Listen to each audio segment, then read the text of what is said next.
Eu tinha 18 anos quando abri a bolsa da minha mãe a pegar o celular dela e encontrei um caderno azul que provava que, havia 7 anos, ela pagava minha mensalidade com marmitas feitas de madrugada sem eu saber. Eu só ia avisar que ela tinha saído sem carteira para o mercado. Mas aquele caderno sem nome na capa me puxou para um lugar de onde eu não voltei igual. Na primeira página estava escrito Marmitas Controle, e eu li em pé, no quarto simples da nossa casa no Porto Franco, em Imperatriz, sentindo o corpo esfriar. Eu sou a Camila, filha da Conceição Aparecida Ferreira, auxiliar de serviços gerais de hospital público, e eu estudava no São Francisco achando que entendia a minha vida. Não entendia nada. Cada mês estava anotado com quantidade, gasto, lucro e, no fim, uma coluna. São Francisco. Era meu nome escondido em números. Era o cansaço dela virando boleto pago. Quando eu vi, numa margem, Camila ganhou menção honrosa, valeu cada dia. Minha mãe entrou no quarto, me viu com o caderno no colo, e o silêncio entre nós duas caiu pesado. Eu só consegui perguntar: Mãe, 3:30 da manhã? Antes daquele dia, eu achava que a minha vida era difícil do jeito normal de toda menina de 18 anos. Prova, trabalho de escola, ansiedade por nota, medo de não passar no Enem. Eu via minha mãe chegar do hospital com o uniforme amarrotado, cheiro de água sanitária nas mãos e os ombros caídos, e colocava isso na conta do plantão puxado. Só isso. Nunca me ocorreu que o cansaço dela começava muito antes de o dia nascer, porque na minha cabeça a rotina dela era simples: sair cedo, voltar cansada, repetir. Eu cresci dentro daquela casa no Porto Franco, ouvindo panela bater no quintal e sentindo o cheiro de alho refogado quando ainda estava escuro. Mas eu transformei isso em barulho de casa, em hábito, em qualquer coisa que não exigisse pergunta. Enquanto isso, a mensalidade do São Francisco aparecia paga todo mês como se fosse uma lei da natureza. E eu, que me orgulhava de ser boa em matemática, nunca fiz a conta mais importante da minha própria vida: de onde vinha aquele dinheiro com tanta precisão. Teve dia em que eu tive vergonha do fogão a lenha quando precisei explicar na escola por que minha mãe não podia ir arrumada a uma reunião de pais. Teve dia em que eu vi o uniforme de trabalho dela numa premiação minha e desviei o olhar por segundos que hoje me queimam por dentro. A dinâmica que tornou aquela virada possível foi essa: ela protegendo em silêncio, eu aceitando sem investigar, nós duas fingindo que bastava amar para não doer. Só que amor sem verdade também cobra. E eu comecei a entender que a confiança entre mãe e filha não quebrou numa briga. Ela foi sendo esticada por 7 anos, até quase arrebentar no exato momento em que eu abri uma bolsa para pegar o celular. Depois que minha mãe saiu do quarto e respondeu com aquela calma que me desmontou, eu não consegui voltar a ser automática.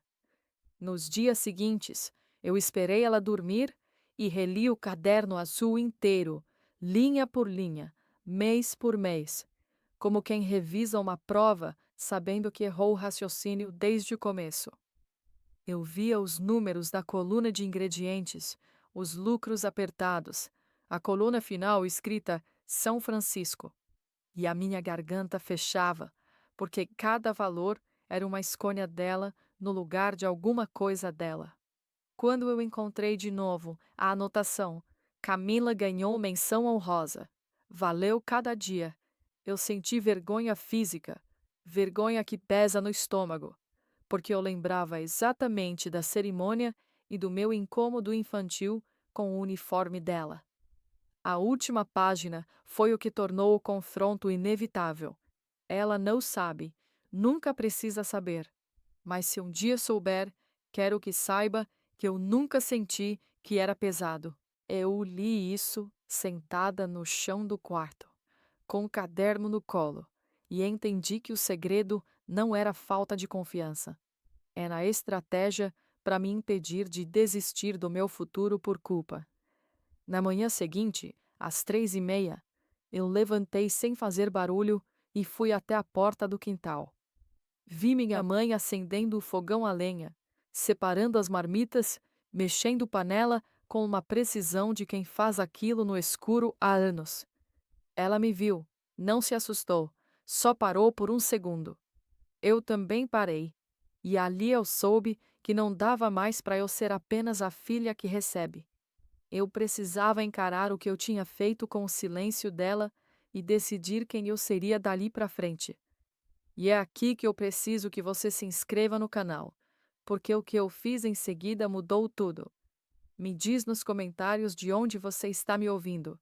Eu preciso saber que não estou sozinha nessa história. Naquela noite, eu sentei no chão da cozinha com o caderno azul aberto na última página e pensei, pela primeira vez de verdade, em largar o São Francisco no dia seguinte. Eu repetia isso dentro da cabeça como se fosse coragem. Eu saio da escola, arrumo qualquer trabalho, compro os ingredientes, acordo às 3h30 com ela, resolvo na força. Só que quanto mais eu repetia, mais a frase dela voltava, seca, firme, sem drama. Tu ia querer parar de estudar para me ajudar. Eu lembrava do barulho da tampa da panela no quintal, do cheiro de fumaça entrando pela janela antes do amanhecer, do uniforme dela amassado nas minhas premiações, da minha cara fechada quando alguém perguntava onde ela trabalhava. E lembrava da anotação na margem, aquela que me desmontou mais do que os números. Camila ganhou menção honrosa. Valeu cada dia. Eu fiquei com raiva de mim e com pena dela ao mesmo tempo. E esse tipo de mistura deixa a gente burra por alguns minutos. Eu levantava, sentava, abria a geladeira sem fome, bebia água sem sede, voltava para o caderno. Queria consertar 7 anos numa madrugada só. Eu peguei um caderno meu, limpo, e comecei a fazer conta como se estivesse resolvendo um problema de prova. Se eu saísse da escola, eu aliviava o mês. Se eu continuasse, eu mantinha o plano dela vivo. Se eu continuasse do jeito que eu estava, eu só virava mais uma dívida emocional ambulante. Então eu escrevi, com a mão tremendo, Enem, ProUni Integral. Depois escrevi embaixo, não contar nada agora, não discutir, não fazer cena, entregar resultado. Quando eu vi essas 4 linhas, eu senti medo, porque ali estava o ponto sem volta. Eu não ia pagar amor com culpa. Eu ia pagar com resultado. Eu ia continuar estudando, só que de outro jeito, sem vaidade, sem distração, sem reclamar de cansaço perto de quem já estava exausta antes do sol nascer. Eu ia aceitar o silêncio dela como estratégia, não como distância. Doeu admitir isso, porque uma parte de mim queria ser vista ajudando. Queria o gesto bonito, imediato, que todo mundo aplaude. Mas o gesto bonito não pagava a mensalidade, não mudava futuro, não devolvia os 7 anos. Quando deu 3h20, eu ouvi o colchão dela ranger no quarto. Fiquei parada no corredor, com o pé frio no piso e o caderno azul apertado contra o peito. Ela passou por mim em silêncio, amarrou o cabelo, acendeu o fogão a lenha, e a primeira chama estalou no escuro do quintal. Eu cheguei perto e falei baixo, olhando para o fogo, não para ela. Eu não vou sair da escola. Ela parou a colher no ar. Não falou nada. Eu continuei. Eu vou passar no Enem e conseguir bolsa integral. Ela respirou fundo. Só isso. E voltou a mexer a panela. O silêncio que veio depois tinha som de lenha queimando, cheiro de alho no óleo, um galo cantando longe e o meu coração batendo alto demais para caber no peito. Foi ali que eu decidi quem eu ia ser. E foi ali que eu entendi que, às vezes, a decisão mais dura é ficar. 3 meses depois daquela madrugada, meu corpo já tinha entendido uma coisa antes da minha cabeça. Eu não estava mais lutando contra a verdade. Eu estava trabalhando com ela. O alívio veio de um jeito estranho e concreto, quase humilde. Eu parei de acordar com o maxilar travado. A dor de cabeça que me acompanhava no fim da tarde sumiu. Voltei a comer sem sentir o estômago fechar no primeiro garfo. Eu ainda dormia pouco, mas o sono ficou limpo, sem aquele susto no peito no meio da noite. A decisão estava tomada, mas ninguém além de mim e da minha mãe sabia o que tinha mudado por dentro. Na frente dela, eu mantive o ritmo normal.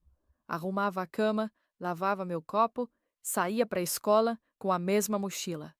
Voltava e perguntava do hospital como sempre perguntava. Na frente de quem me via no São Francisco, eu segui sendo a Camila das notas altas, só que sem teatro de perfeição. Eu fazia a prova, copiava a matéria, resolvia a lista e ia embora. Sem anúncio, sem confissão. Às vezes, de madrugada, eu levantava e ficava na porta do quintal, vendo minha mãe no fogão a lenha, com a luz fraca batendo no vapor da panela. Eu não interrompia, só observava o tempo dela, o gesto certo de quem mexe arroz e feijão, quase sem olhar, a precisão de 7 anos repetidos. Quando ela saía, às 5h45, para entregar as marmitas e depois seguia para o hospital, eu voltava para o quarto e abria meus exercícios de matemática com uma calma nova, dura, quase fria. Era como se cada conta resolvesse 2 coisas ao mesmo tempo: a questão no papel e a culpa que ainda tentava me sabotar. Eu descobri que máscara de gelo não é fingir que não sente. É sentir tudo e, mesmo assim, agir como quem já escolheu o próximo passo. Com o tempo, o silêncio virou método. Eu mentia pouco, só o necessário para proteger o plano. Quando minha mãe perguntava se eu estava cansada, eu dizia que era só semana de prova. Quando ela dizia para eu descansar mais, eu sorria e dizia que estava tudo sob controle. Não estava, mas precisava parecer. A situação avançava, sem saber que eu já tinha desenhado saída. Mensalidade chegando todo mês.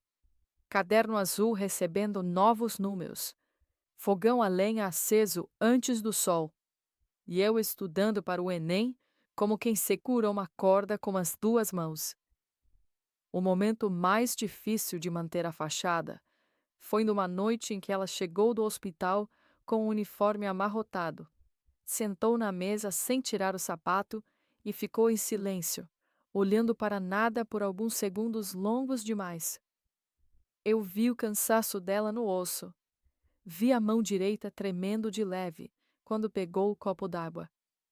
Naquele instante, minha vontade foi rasgar tudo, contar meu medo, dizer que eu ainda queria largar a escola às vezes, pedir perdão chorando por cada vergonha antiga. Eu quase abri a boca. O que me segurou foi uma memória específica, uma frase escrita de lado, fora da tabela, com a letra dela. Camila ganhou menção honrosa. Valeu cada dia. Eu repeti essa frase em silêncio, palavra por palavra, enquanto enxugava a pia e fingia normalidade.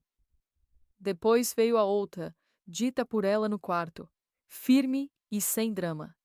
Eu não te contei porque tu ia querer parar de estudar para me ajudar. Eu respirei fundo, contei até 5 e permaneci na máscara.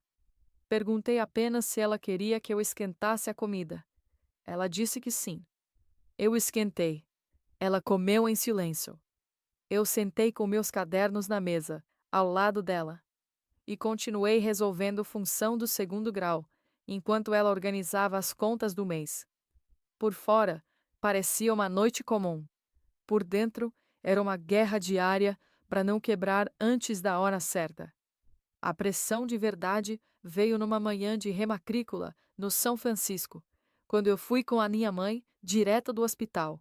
Ela ainda de uniforme, e eu com a pasta dos documentos na mão suada. A fila da secretaria andava devagar. O ventilador fazia aquele barulho de hélice cansada, e eu só pensava em manter o rosto neutro, como se tudo fosse comum. Não era. Cada boleto em cima do balcão parecia gritar o que eu já sabia. Aquela mensalidade tinha cheiro de lenha e alho refogado às 3:30 da manhã. Quando chegou nossa vez, a funcionária puxou o sistema, conferiu os pagamentos, falou do próximo reajuste e deixou um formulário para assinatura. Eu assinei. Minha mãe assinou. Eu sorri. Foi nesse segundo que uma mulher atrás da gente, mãe de aluno e funcionária da fábrica têxtil, reconheceu minha mãe e falou alto demais. Dona Conceição, amanhã vai ter marmita cedo? O pessoal do turno de 6 horas está perguntando. O mundo ficou mudo por dentro. Minha mãe travou a mão sobre a bolsa. Eu senti o sangue subir no rosto, mas não podia deixar o segredo dela virar assunto de corredor. Virei com uma calma que eu não tinha e respondi antes dela. Ela faz encomenda quando dá, mais pro pessoal conhecido. Falei sorrindo, como quem comenta a receita, não sobrevivência.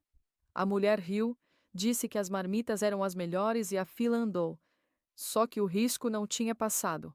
Na hora de guardar os papéis, o caderno azul apareceu meio centímetro para fora da bolsa. Eu vi a capa sem nome. Vi a borda gasta. Vi 7 anos me encarando. Fechei o zíper com um movimento seco e continuei conversando sobre datas de prova como se meu peito não estivesse batendo no pescoço. Saí de lá com as pernas moles e a certeza de que minha vida dupla tinha entrado numa fase mais estreita. De dia, aluna impecável, por dentro guardiã de um segredo que não era meu, mas que eu tinha jurado proteger até transformar em resultado. O quase flagra que me desmontou veio em casa, numa madrugada em que eu confundi limite com força. Eu tinha colocado o despertador para 3:20, não para ajudar nas marmitas, mas para estudar antes da escola e, no intervalo, revisar as datas do Enem e os documentos que eu ia precisar quando a hora do ProUni chegasse. Eu queria controle. Queria provar para mim que estava no comando.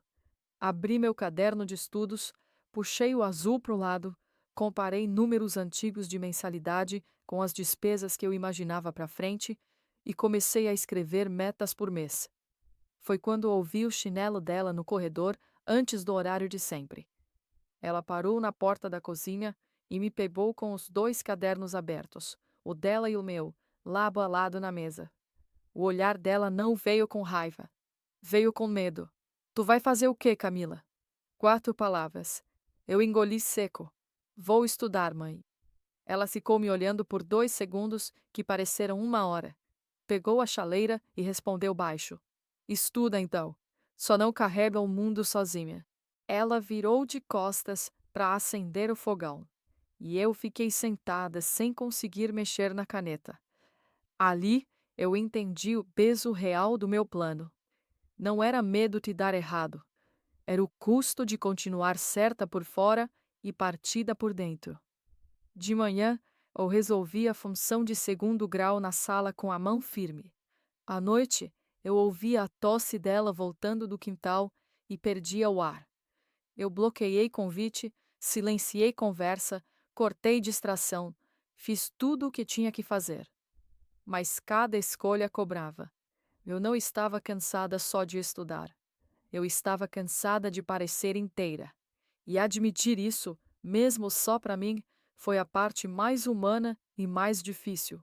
Eu tinha escolhido o caminho certo, mas ele doía mais do que eu tinha calculado.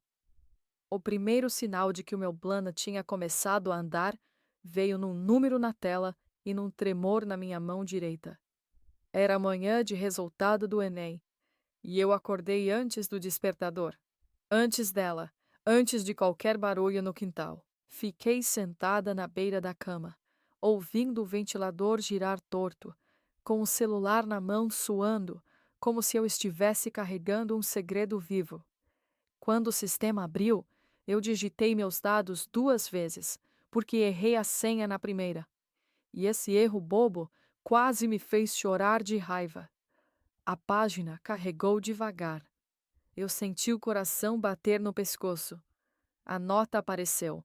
Eu li uma vez. Li de novo. Passei o dedo na tela, como se o número pudesse mudar. Não mudou. Era alta. Alta o suficiente para me colocar onde eu precisava. Eu não gritei. Não consegui. Só fiquei com as costas grudadas na parede, respirando curto, e uma frase veio seca na cabeça. Agora começou. Minha mãe passou pela porta do quarto, já com o cabelo preso, pronta para acender o fogão, e parou quando me viu parada daquele jeito. Ela perguntou baixo: Deu certo? Eu respondi mais baixo ainda: Deu. Ela não abriu sorriso grande. Não fez cena.